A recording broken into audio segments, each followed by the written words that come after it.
Thanks for coming. It's great to see you all here. If this is your first time at this event, you should know that Robert Creeley himself expected you. His older sister, Helen, told me that when he was 5 years old, he'd march around the kitchen banging on pots and pans, proclaiming the whole town is out for Creeley. I'm Bob Clausen. I'm a director of the Robert Creeley Foundation, whose mission is to build community through poetry and the arts. Our local community includes Acton Memorial Library, where Robert Creeley learned to read, its diligent staff and ancillary supporters, the Acton-Boxborough Regional High School, where we're sitting, and the extraordinary citizens of Acton and its surrounding towns. We wouldn't exist without this local support, and of course, you, our poetry community, who've built up such large audiences over the last 14 years. I don't know, if we totaled them all up, they'd be in the hundreds of thousands. I'm known to exaggerate. Once again, our grateful thanks to the generous organizations, business, individuals, and families whose financial donations made this evening possible. They're all listed in your program. And please note that the Georgia Whitney Memorial Trust Fund again sets the bar as our gold level contributor. That's at $1,000. We're deeply grateful to our loyal supporters. However, generous civic and educational groups must budget carefully, so we're also reaching out to you. Please help us to keep the show on the road in 2016 by dropping a generous donation in the basket on your way out. Your donation is tax deductible, and you may ask for a receipt. We couldn't do this without you and your feelings about our community. And as Robert Creeley put it, recorders ages hence will look for us, not only in books, one hopes, nor only under rocks, but in some common places of feeling. The Robert Creeley Award may be unique. I'm not sure, but I've never heard of another one like it. Our award winner is required to select $500 worth of books for Acton Memorial Library and also sign the dated book plates that we glue into them. And that's a lovely gift to our community. You can go into the library at any time and read now 14 years of poet selections in that collection. So thank you, Ron Padgett. You were the most organized of all the poets we've had so far with a very quick list, and we thank you. Robert Creeley lived on Elm Street, which is about a mile up the road. He loved Acton, and he often wrote and reminisced about his life here. In Tom Clark's Robert Creeley and the Genius of the American Commonplace, which is this book, which shows a picture of his mother, his sister Helen, and Robert in the toboggan cap, written by Tom Clark, Robert Creeley and the Genius of the American Commonplace. I recommend this book highly because it gives all the dope you need to know about Robert's relationship to Acton and how it actually affected his language and his poems. He writes in the book, I had the sense as a kid that you could walk all the way to Canada through the woods, and there was a lovely way we would go to visit this old, charming woman who lived by herself in the classic New England manner.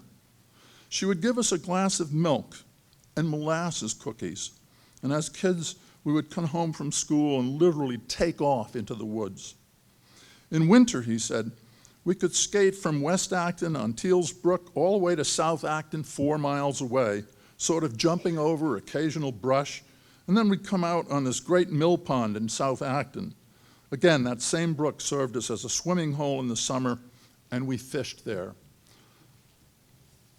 Bob Creeley left Acton, went to Harvard, drove an ambulance in India, traveled the world, and eventually built a global reputation as one of the most influential poets of the 20th century. But he never forgot Acton, lacing his poems with reminiscence and deep feeling for this town. We're in Creeley's house tonight. Welcome to it, Ron. As Creeley, Ron Padgett is daring and inventive, a master poet who has published 20 books of poetry, including his most recent, How to Be Perfect, How Long, and his incredibly consistent collected poems, 2013. Perfect and Long are on sale here tonight. and Ron will be happy to sign copies for you. We also have signed broadsides for $30, and they're a collaboration between between Ron and Nicole Paratore, an Acton-Boxborough student. And one of you can have this broadside for free. You know about that already, right? I told you with the yellow thing, you put it in the bag, and you might win. I'll pick the winner at the end of the program, right after a Q&A, so stick around. Now I'd like to introduce Susan Richmond, who directed this year's Helen Creeley Student Poetry Prize. Susan.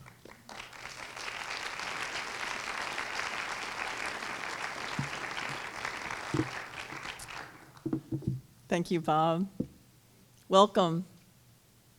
Hello, everyone. It's so nice to see you here.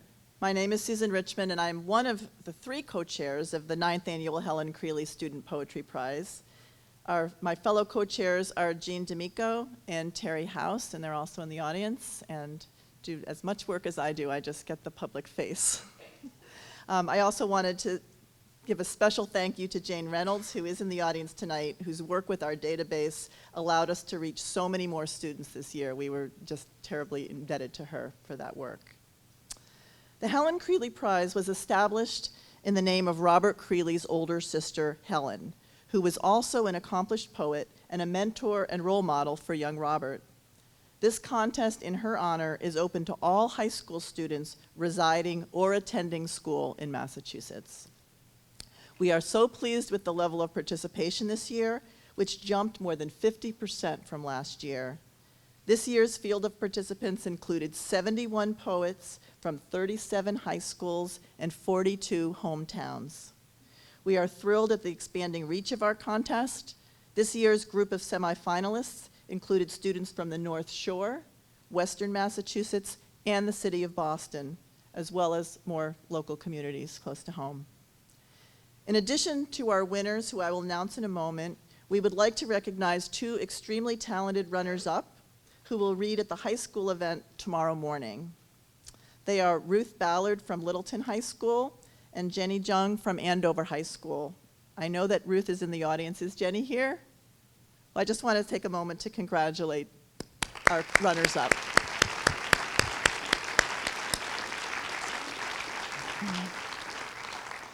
Our runners-up will also be reading with a couple of our finalists, Hannah Karp from Acton-Boxborough High School and Alicia Loudon from Hudson High School at an event on April 2nd at the Maynard Public Library. So there's some flyers about that event at the table. So if you're interested in seeing more of our young poets, please take a flyer and consider coming to that event at the Maynard Public Library on April 2nd. It's now my pleasure to introduce the 2 co-winners of the Helen Creeley Student Poetry Prize. Some years we have only one winner, but this year these 2 poets were both so extraordinary with such strong, unique voices that we simply couldn't choose one over the other. The 2 winners are Nicole Blackwood and Sequoia LeBrew. I would like to present each of these 2 young poets with an award certificate and a copy of Robert Creeley's selected poems. They will also receive an Amazon gift card for $100, which we hope they will use toward expanding their personal libraries. And I'm going to introduce each one separately, and then they will come and read a couple of poems for you. So first I will introduce Nicole Blackwood. Nicole is a junior at Newbury High School. She is a recent winner of the Aricia Writing Award and a Writer's Digest short story winner. With assistance from her creative writing teacher, Deborah Szabo, she has come to appreciate and love the art of poetry and is honored to count this as her first poetry award. Please help me welcome Nicole Blackwood.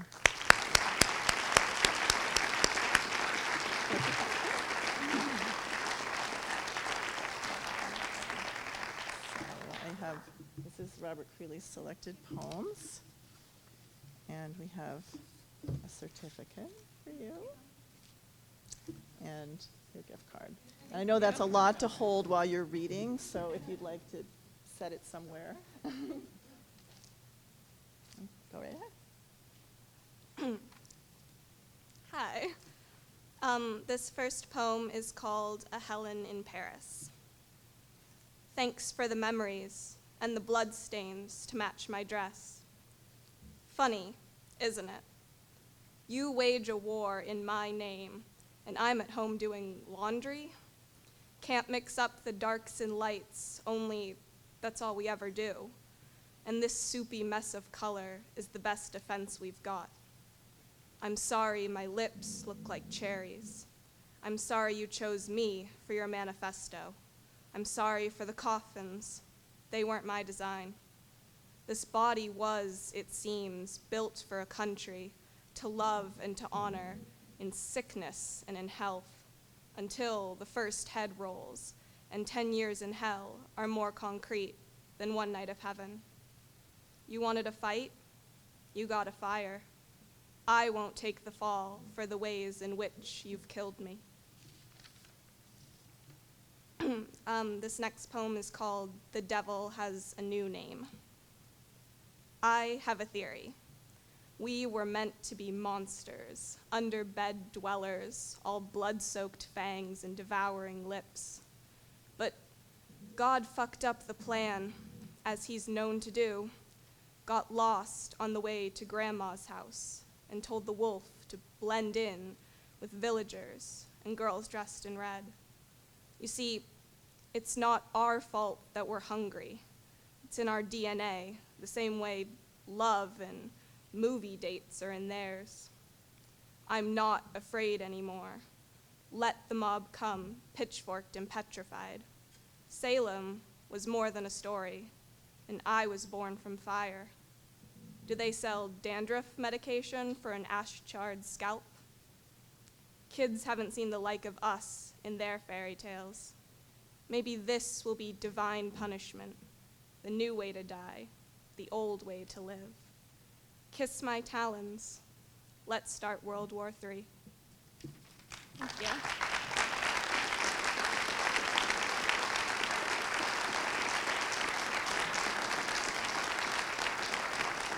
Thank you so much, Nicole.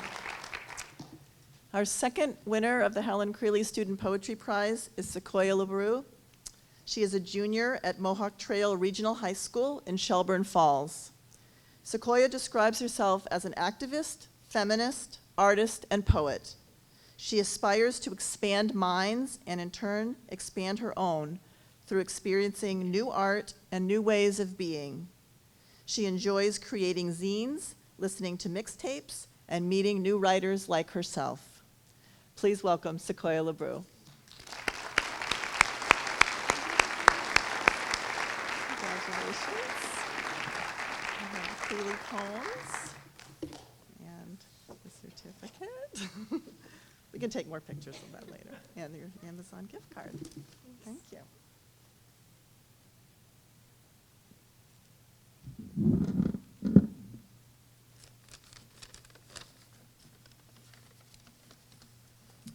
Hello, everyone. So my first poem is Dear Peter.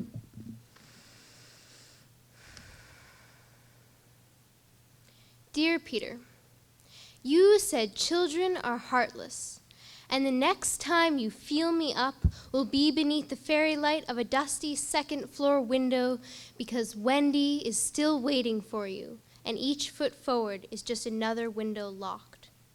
And you know, if it weren't for the lost boy, she would have flown home long ago, went to live with John and Michael in their white house with their nice dog. And this one is for Tiger Lily, for the mermaids, for the Wendy left behind, for every girl you've crept up on since, every heart you've taken to Neverland, built a house for, fought a war for, and forgotten. This one is for Tinkerbell. Loving you from the alleyway beneath the window, skirt hiked up and bra straps slipping, because it's not the children who are heartless, it's the children whose hearts die. And each amputation leaves them clinging to your thimble in the palm of their hand and hiding your darkness in closets, because commitment is not a trick that you can slip up on, and you're a terrible magician. Dear Peter, if I could touch you One more time, I'd trace your freckles like a constellation, and each line would leave a scar. Dear Peter, I was never heartless. Tink.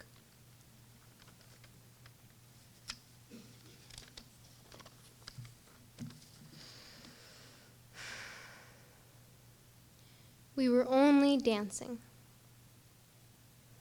I don't remember his name, but I remember the pine tree. I remember the sunlight on spiderweb, manic pixie dream girl journey to that spot beneath the branches, leaning against the crisp bark rivets, sliding the needles between almost shaking fingertips, crumbling them into the seat of my pants in a swirl of cigarette smoke. His bag was a rumbling book of contraband poetry, full up of sunset glowing skin and black market fuel, pulled out his pen and paper subway and took me hurtling through the tunnels of his mind, a small cafe, a simple swirl of sepia smoke, the crude beauty of each phrase pouring out of a too old, stubble-seizing mouth. No, I didn't mind if he smoked his cigarette. I liked the way the orange coal of his trust curled between my fingertips. Though his stories left my chest heaving, his illuminations wafted over the sound of my lungs, broke down my barriers of innocence, castle blocks stacked to feign ignorance. I loved wanting his desire, but hated having it. I remember his hands, how he said he cut them cooking and burned them in the kitchen, eating from dusk till dawn on an empty stomach because now that she left, he wouldn't sleep alone anymore, and instead he danced in the rain. And we were barefoot, and he knew every trail like his own silhouette, and he had a tattoo of 3 stars, and that was my constellation. And he held my shoulder and pointed out across the river. But that's as far as he came. So I felt I missed a moment. But his touch never left me breathless, only choking on his smoke. And his intoxication childhood cracked a door not yet set to open, because his feet were a salsa and a half ahead of mine. Thank you.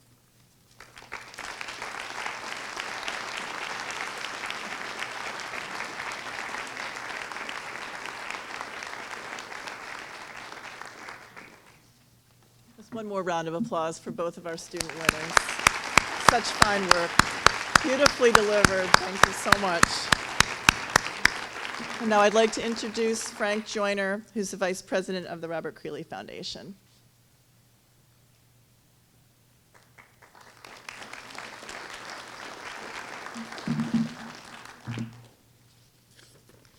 Thank you, Susan, and thank all of you for coming out on this frigid evening.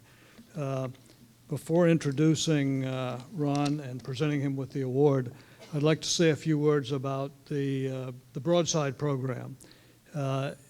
It came into being during the 2008-2009 school year when English teacher Maria Anthony, now also president of the foundation, and her colleague Liz Mackay conceived and developed the Broadside program. It combines poems that Robert Creeley Award winners have been gracious enough to offer for use with art by Mrs. Mackay's students to produce limited edition prints. English students study the background and work of the poet, concentrating on the poems offered. They then present their work to the art students, whose art is able then to reflect the insights they've gained from this interaction. The art you've seen and the poetry you've seen on the screen behind me have shown all of the student entries for this year's Broadside. This year, English students from English teachers Min Kim's and Peter Kavanaugh's classes worked with Mrs. Mackay's students. The winning broadside, which combines Ron Padgett's poem, Whatever It Is, with art by Nicole Parator, has been printed in a limited edition of 50. It's displayed behind us there and is on sale for $30.